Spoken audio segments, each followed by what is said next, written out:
नमस्कार दोस्तों, मैं आपका दोस्त अंकित पांडे हमारे इस यूट्यूब चैनल वर्ल्ड एंगल पर आपका स्वागत करता हूं। आज हम बात करने वाले हैं एक ऐसे मुद्दे की जो सिर्फ यूनिवर्सिटी के कैंपस तक सीमित नहीं है, बल्कि देश की राजनीति, समाज और भविष्य के शिक्षा व्यवस्था से जुड़ा हुआ है।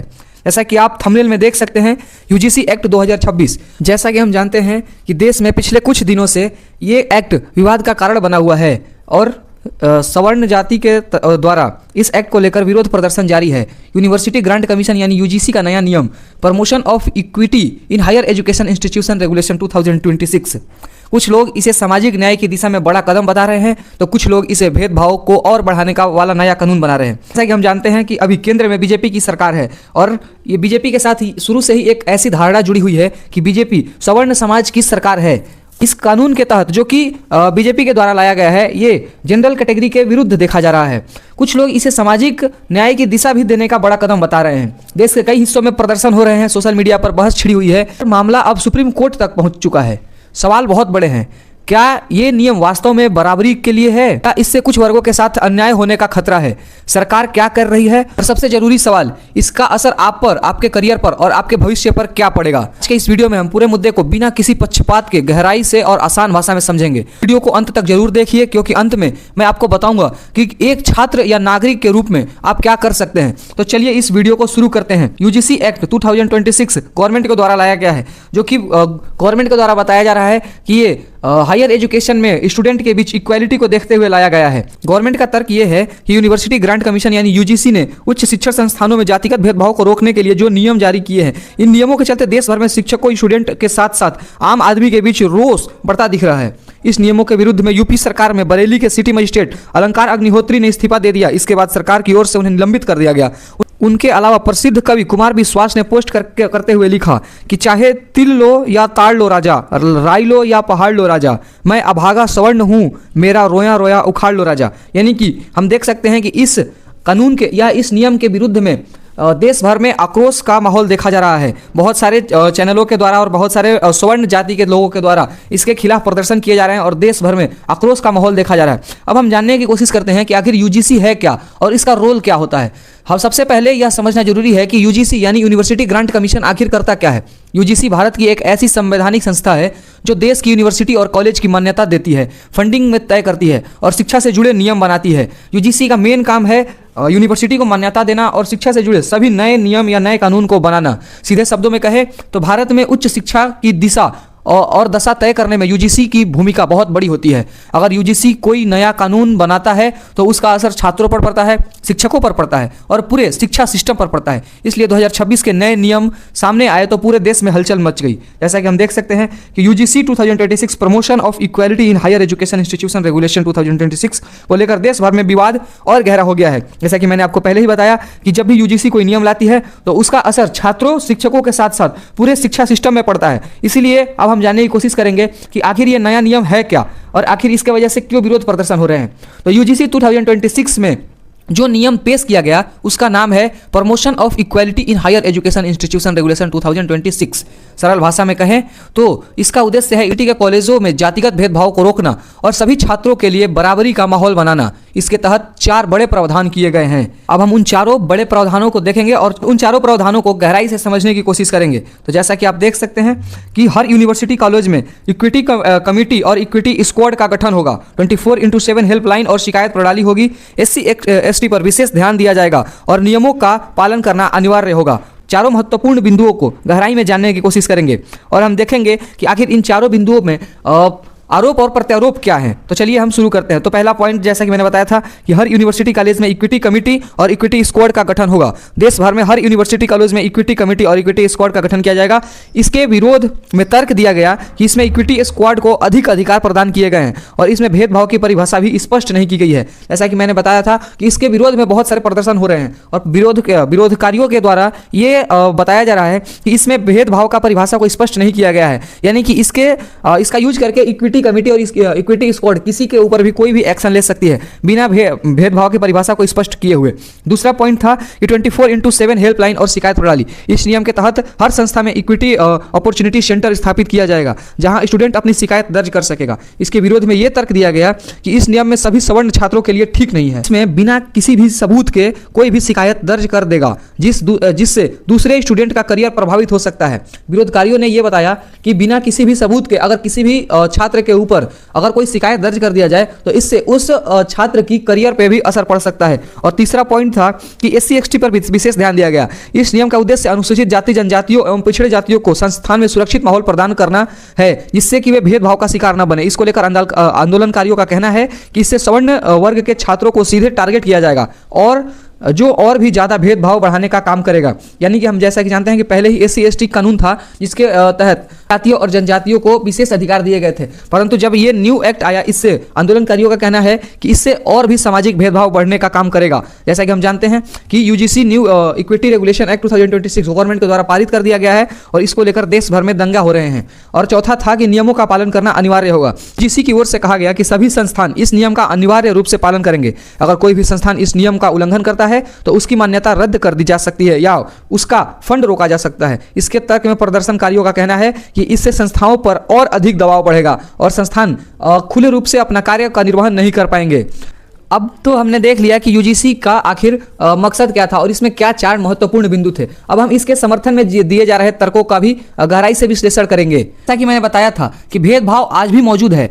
आज भी कई कॉलेज में छात्रों को जाति के आधार पर अलग अलग नज़र से देखा जाता है। हॉस्टल, क्लासरूम और मूल्यांकन में भेदभाव का आरोप लगते हैं। शिकायत का भी मजबूत सिस्टम नहीं था।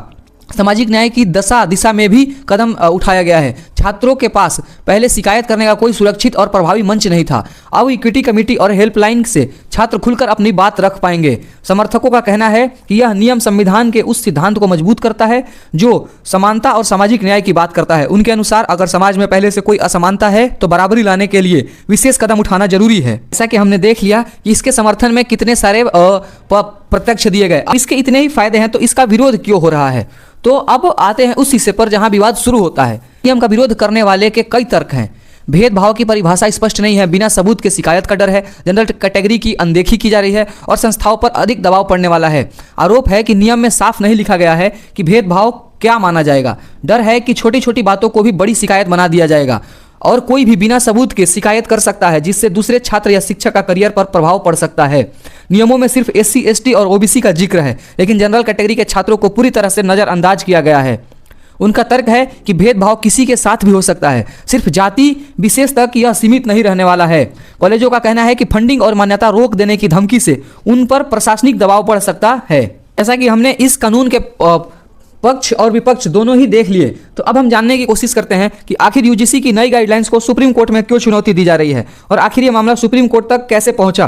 तो जैसा कि आप देख सकते हैं कि UGC के नए नियमों को चुनौती देने के लिए सुप्रीम कोर्ट में दायर की गई याचिका, पूरे विवाद के बाद मामला सुप्रीम कोर्ट तक पहुंच गया है। याचिका में कहा गया है कि UGC की नई परिभाषा संविधान के समानता के अधिकार के खिलाफ है क्योंकि इसमें भेदभाव को सिर्फ कुछ वर्गों तक सीमित किया गया है। सुप्रीम कोर्ट अब यह देखेगा कि क्या यह नियम संविधान के दायरे में है या इसमें कोई बदलाव की जरूरत है। जैसा कि आप देख सकते हैं नोटिफिकेशन के नियम 3C के तहत UGC पर अनारक्षित अभ्यर्थियों और शिक्षकों के साथ जाति आधारित भेदभाव करने का आरोप लग रहा है। इसे लेकर सुप्रीम कोर्ट में भी याचिका दायर की गई है। सुप्रीम कोर्ट में दायर की गई याचिका के अनुसार UGC के नई परिभाषा में जाति आधारित भेदभाव सिर्फ SC/ST और OBC श्रेणी के छात्रों के साथ ही होता है और जनरल कैटेगरी वाले अभ्यर्थियों को पूरी तरह से नजरअंदाज किया गया है। जबकि सच यह है कि जनरल वर्ग के अभ्यर्थी को भी जाति के आधार पर परेशानियों का सामना करना पड़ सकता है। तो अब आने वाले समय में यह देखना है कि यह संविधान के दायरे के अंदर या आता है या इसमें कुछ बदलाव की जरूरत है। यानी कि आने वाले समय में कोर्ट का फैसला इस पूरे मुद्दे की दिशा को तय करने वाला है। यानी कि हमने देख लिया कि इसके खिलाफ सुप्रीम कोर्ट में याचिका दायर कर दी गई है और सुप्रीम कोर्ट इस पर क्या संदेश देता है और सुप्रीम कोर्ट का इस पर क्या फैसला होता है, इसके आधार पर आने वाले समय में दिशा तय की जाएगी। अब हम इस वीडियो के अगले सेक्शन में बढ़ते हैं कि इस पर सरकार का पक्ष क्या है। ऐसा कि हम देख सकते हैं इसके खिलाफ कई दिनों से प्रदर्शन जारी है और सरकार के तरफ से कोई भी बयान नहीं आ रहा है, परंतु शिक्षा मंत्री धर्मेंद्र प्रधान ने इस पर बयान दिया और उन्होंने इस पर चुप्पी तोड़ी। उन्होंने कहा कि ना कोई भेदभाव होगा और ना ही कानून का दुरुपयोग होगा। यूनिवर्सिटी के UGC नोटिफिकेशन नए नोटिफिकेशन पर छिड़े विवाद थमने का नाम नहीं ले रहा है। इसके खिलाफ कई लोग सड़क पर उतर आए हैं, धरना प्रदर्शन तेज हो रहे हैं और इसी बीच केंद्र सरकार ने पहली बार इस पूरे मामले पर चुप्पी तोड़ी है। जैसा कि मैंने आपको बताया कि सरकार के केंद्रीय मंत्री धर्मेंद्र प्रधान ने अभी फिलहाल समय यानी कि प्रेजेंट समय में शिक्षा मंत्री भी हैं, उन्होंने बयान दिया कि सभी अभ्यर्थियों को यह आश्वासन दिया कि किसी के साथ भी भेदभाव नहीं होगा, साथ ही कानून का कोई दुरुपयोग नहीं होगा। अब इसके बारे में हम उनका तर्क जानने की कोशिश करते हैं और हम अब ये देखेंगे कि आखिर धर्मेंद्र प्रधान ने इसके ऊपर क्या टिप्पणी की है। तो शिक्षा मंत्री ने दिया बयान, जैसा कि हम देख सकते हैं कि मीडिया से बातचीत के दौरान धर्मेंद्र प्रधान ने कहा कि मैं एक बात बहुत विनम्रता से आश्वस्त करना चाहता हूं कि किसी के साथ भी उत्पीड़न या भेदभाव नहीं होगा, कोई कानून का गलत इस्तेमाल नहीं करेगा, या फिर चाहे वो यूजीसी हो, राज्य सरकार हो या केंद्र सरकार ही क्यों न हो, जो कुछ होगा संविधान के दायरे में होगा, किसी के साथ भेदभाव नहीं किया जाएगा। जैसा कि आप देख सकते हैं कि शिक्षा मंत्री ने बयान दिया और कहा कि इसका कोई भी गलत इस्तेमाल नहीं होगा और ये सभी के लिए समान होगा। केंद्र सरकार के मंत्री धर्मेंद्र प्रधान ने इस पर कहा कि किसी के साथ भेदभाव नहीं होने दिया जाएगा, कानून का कोई भी दुरुपयोग नहीं कर पाएगा और जो भी व्यवस्था होगी वो संविधान के दायरे में रहकर होगी। सरकार का दावा यह भी है कि नियमों का मकसद किसी को टारगेट करना नहीं बल्कि सबको सुरक्षित माहौल देना है। धर्मेंद्र प्रधान ने कहा कि अगर कोई इसका गलत इस्तेमाल करेगा तो उसके खिलाफ कार्रवाई की जाएगी। अब हम देखते हैं कि धर्मेंद्र प्रधान का पूरा बयान क्या था। जैसा कि देख सकते हैं कि उन्होंने बयान दिया कि देखिए, एक बात बहुत विनम्रता से स्पष्ट करना चाहता हूं कि किसी को उत्पीड़न होने नहीं दिया जाएगा और भेदभाव नहीं होगा, किसी को भी डिस्क्रिमिनेशन के नाम पर कोई भी मिसयूज करने का अधिकार नहीं होगा। इसमें यूजीसी हो, भारत सरकार हो या राज्य सरकार हो, इसके दायित्व रहेगी। स्पष्ट करता हूं कि जो भी व्यवस्था हुई है संविधान के परिधि के अंदर होगा और ये जो विषय आई है ये तो सुप्रीम कोर्ट के निगरानी में व्यवस्था है। मैं आश्वस्त और अपील करना चाहता हूं कि किसी के ऊपर भेदभाव या किसी के ऊपर अत्याचार नहीं होगा। जैसा कि आप देख सकते हैं कि धर्मेंद्र प्रधान ने इस पर चुप्पी तोड़ते हुए कहा कि किसी के खिलाफ इसका यूज नहीं किया जाएगा और ना ही इसका असर किसी के ऊपर होने वाला है। ये बयान देश भर में चल रहे विरोध प्रदर्शन के बाद ही दिया है और हम आपको ये भी बताते चलते हैं कि सवर्ण जाति के तरफ से करणी सेना ने भी विरोध प्रदर्शन का ऐलान किया है और सवर्ण समाज के तरफ से 1 फरवरी को पूरे देश भर में भारत बंद का ऐलान किया गया है, जिसके तहत सरकार के ऊपर प्रेशर क्रिएट करने का एक जरिया है। यूजीसी के खिलाफ जनरल कैटेगरी के स्टूडेंट और जनरल कैटेगरी के लीडर कहे जाने वाले करणी सेना की तरफ से इसके खिलाफ देश भर में विरोध प्रदर्शन करने का ऐलान किया गया है। अब हम देखेंगे कि आखिर इसका असर आपके ऊपर क्या पड़ने वाला है।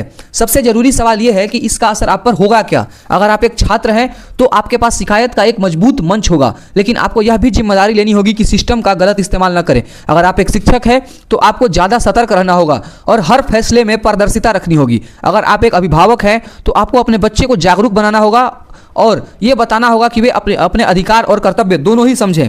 अब आप जैसा कि आप देख सकते हैं कि बहुत सारे मीडिया हैंडल द्वारा इस खबर को कवर किया गया है कि मैंने आपको वीडियो के स्टार्टिंग में ही बताया था कि कुमार विश्वास के तरफ से भी यूजीसी के खिलाफ ट्वीट किया गया था और उन्होंने लिखा था कि चाहे तिल लो या ताड़ लो राजा, राई लो या पहाड़ लो राजा, मैं अभागा स्वर्ण हूं मेरा, रोया रोया उखाड़ लो राजा। उन्होंने यूजीसी के खिलाफ लिखते हुए कहा स्वर्ण समाज का कोई भी अधिकार नहीं रह गया। जो भी कानून बनाए जा रहे हैं वो SC ST और अब तो OBC को भी इसमें जोड़ दिया गया, यानी कि बस स्वर्ण को ही नजरअंदाज किया जा रहा है और स्वर्ण समाज के खिलाफ ही सारे कानून बनाए जा रहे हैं। इसके खिलाफ पूरे देश में विरोध प्रदर्शन जारी है और यूजीसी को वापस लेने की मांग उठाई जा रही है। जनरल कैटेगरी के स्टूडेंट के द्वारा पूरे देश भर में प्रोटेस्ट किया जा रहा है, यहाँ तक कि वाराणसी और पूरे यूपी में इसके खिलाफ प्रोटेस्ट किया जा रहा है। खिलाफ स्वर्ण समाज का लिखना है कि सेम ऑन यूजीसी और इसके बैनर पूरे देश भर में छाए जा रहे हैं। दोस्तों, यूजीसी का यह नियम सिर्फ एक कानून नहीं, यह एक सोशल और एजुकेशनल बदलाव की कोशिश है। लेकिन हर बदलाव की तरह इसमें भी सवाल है, डर है और उम्मीदें हैं। आज जरूरत है भावनाओं से नहीं तथ्यों से सोचने की। आपका अधिकार है सवाल पूछना, लेकिन आपका कर्तव्य भी है कि आप सच्चाई को समझें। अब मैं आपसे जानना चाहता हूं, आपको क्या लगता है, यह नियम बराबरी लाएगा या नया विवाद पैदा करेगा? अपना राय कमेंट बॉक्स में जरूर लिखिए, क्योंकि आपकी आवाज़ भी इस बहस का हिस्सा है।